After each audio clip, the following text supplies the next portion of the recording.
নমস্কার বন্ধুরা, কেমন আছো? আশা করি ভালোই আছো। আমিও ভালো আছি। আজকে দুপুরবেলা আমাদের কী রান্না হলো তোমাদের সবটাই দেখাবো। আজকে বাজারে গেছিলাম, তো বাজারের জিনিসগুলো তোমার তুলে ধরতে পারিনি।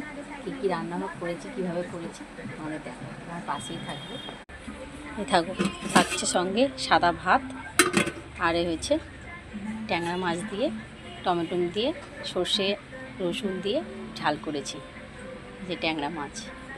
কার কার ভালো লাগে বন্ধুরা কমেন্ট করে বলবে। আরেকটা মাছ দেখাচ্ছি তোমাদেরকে, দেখো বন্ধুরা, এই হয়েছে রুই মাছের পেটি, আর আছে মাছের ডিম। এও সেম সর্ষে লঙ্কা রসুন দিয়ে ঝাল করেছি, আর ধনেপাতা দিয়েছি। কেমন লাগছে বন্ধুরা আমার এই মাছের ঝালটা? রুই মাছের ঝাল আছে, তোমাদের দেখাচ্ছি। দেখো, এই দেখো রুই মাছের পেটি, এ দেখো দিয়ে মাছের ঝাল করেছি।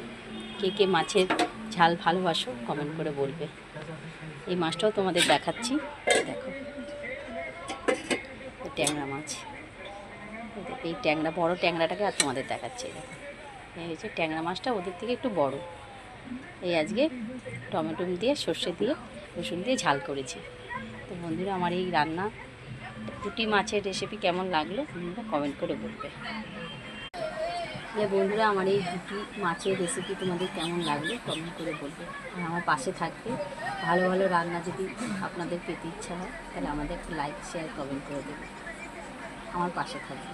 আজকে তোমাদের ওয়েদারটা দেখাচ্ছি, দেখো ওয়েদারটা কেমন। রোদ্দুরও না, মেঘলাও না, বৃষ্টিরও না, এরকম মেঘলা করে রয়েছে। ভালো লাগছে না, ভাবসানি গরম হয়ে রয়েছে।